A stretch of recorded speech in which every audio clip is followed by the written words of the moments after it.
Welcome to another edition of Stadium Unplugged with me, Jay Menon. Now it's time to sit down with another global football icon to find out who the real person is behind the stats and championship honours. What we want to know is who he is away from the game that made him a household name, the turning points in his life and how he arrived to where he is currently. In the hot seat today, this gentleman of the game is no stranger to fans of England and Tottenham Hotspur.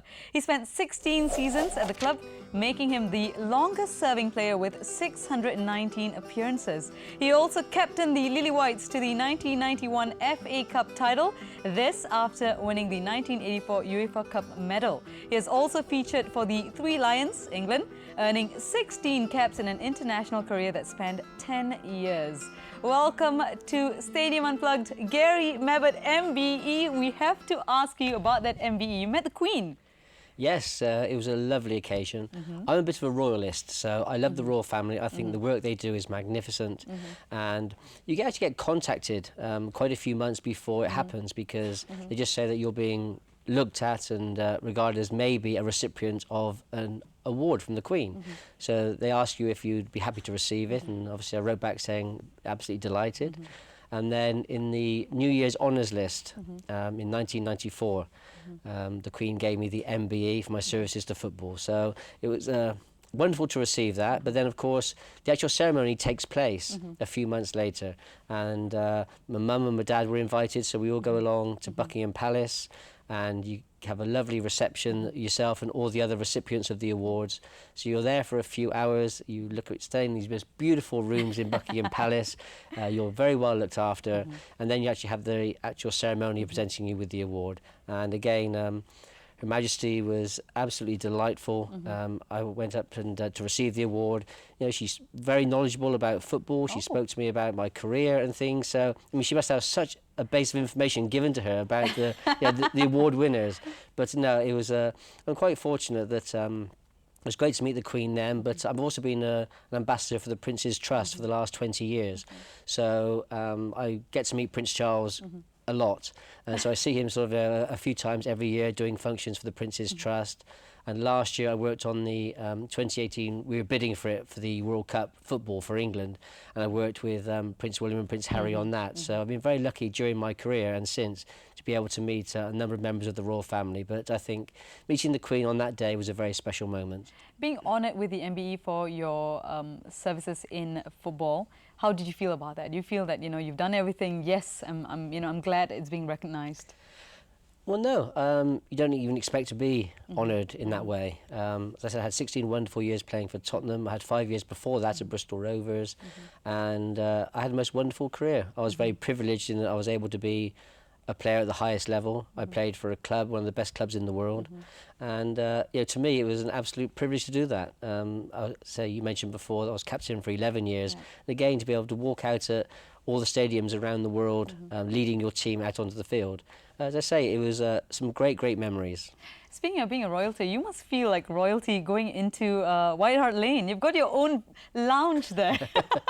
Oh my gosh, that must be really interesting. What do you feel when they said they're going to name the lounge after you? Well, again, Gary Mabbutt Lounge. I know that the club called me and said that they are naming some of their lounges after some famous ex-players, and they said like to name a lounge after myself. And of course, again, it was you're quite honoured. But I mean, when they first asked me, I think I was about sort of 38 years of age. So I'm thinking, well, surely I'm a bit too young for that. I mean, normally those sort of things happen when you die, sort of thing. They name sort of honours after you. So I was a bit unsure at the start. And then I spoke to my mother. She said, "No, Gary, you must take it. It's a great honour for you." So no, I agreed to it, and the lounge has got a lot of my memorabilia, a lot of my Tottenham shirts from the cup finals and UEFA Cup final, and a lot of my medals.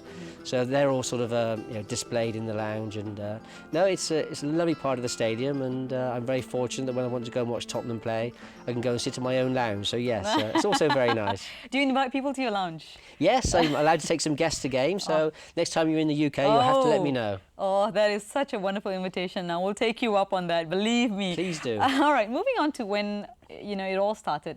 When you were a child, what was it like growing up in Bristol, and what kind of child were you? I had a normal childhood, I think. My father was a professional footballer. He played for Bristol Rovers, who were in the English 3rd Division, I think, at the time. And you know, we grew up very normally, and yeah, went to schools in Bristol. When I was 12 years of age, I went to grammar school. So I was at a grammar school in Bristol for 5 years.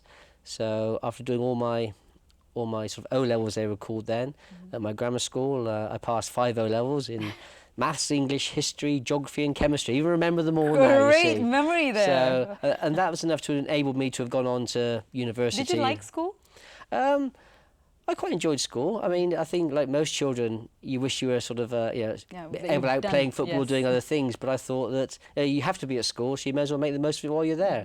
And so I got enough O levels to have gone on to university. But I decided I got offered to become an apprentice at Bristol Rovers Football Club, and I joined them when I was just coming up 16 years of age. So yes. Memories, had a very normal childhood. We had a lot of fun. We used to go on some lovely holidays, sort of caravanning holidays, and in tents. Caravanning? Yes, in caravan and tents, and yeah, we had some wonderful memories of the family, you know, from my younger days. But football was, of course, integral in the family. Your brother also played, so you said your father played. So that was always something that followed you around?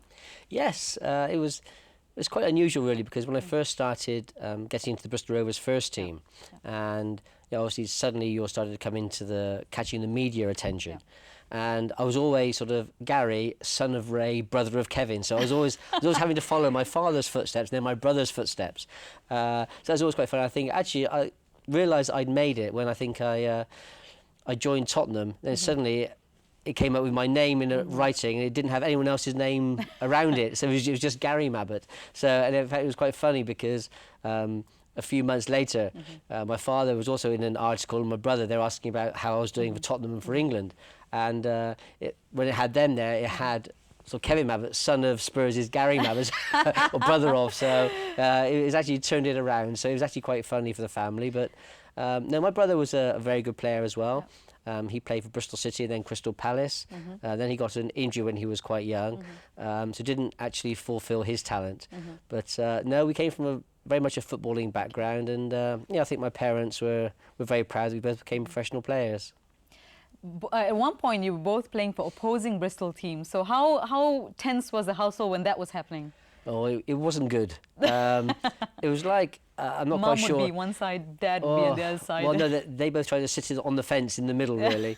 I'm not quite sure that you can relate it over here with teams in Malaysia, but in England, you probably have the rivalry between Tottenham and Arsenal, and Liverpool and Everton, and both Manchester clubs. Well, in Bristol, the Bristol Rovers and Bristol City had the same rivalries, and the teams sort of hated each other. So, of course, for us both to be playing on opposite teams in the big Bristol derby created a lot of media attention when it happened the first time. And, of course, I was the younger brother, so I was always like trying to catch up with my brother. So it was a big day, and I remember we actually, for both my parents and for I think both of us, we actually drew the game 1-1. So and neither of us had a particularly good game, so it wasn't like we could go and one could come home and we'd be bragging to the other. Yes. So no, but we played against each other about 5 times during our careers, and it was very difficult going to those games because he's your rival on the field, but obviously he's a brother that you love off the field. But it was only a game, so it was still a lot of fun. Did you do anything else apart from football? I know the family caravan holidays and stuff, but did you like anything else outside of that? Yes, we played a lot of tennis. So growing up, we played a lot of tennis, and we used to go down to. My father had a small little sailing boat, so we used to go down to a place called Weston-super-Mare, which is the nearest seaside resort to where we lived. And we used to go on a Sunday morning and we play football on the beach and then go sailing when the tide came in. So so again, it was a very normal childhood, but a childhood we have great memories of. Idols growing up, you must have had a few. My biggest idol, I think, and my biggest role model was a player called Bobby Moore. Bobby Moore was a captain of West Ham United, but also he was the captain of England. He lifted the World Cup for England in 1966. But Bobby, I'd only ever seen him on television, so growing up, all my bedroom was full of Bobby Moore and West Ham pictures and statues of Bobby Moore and the club.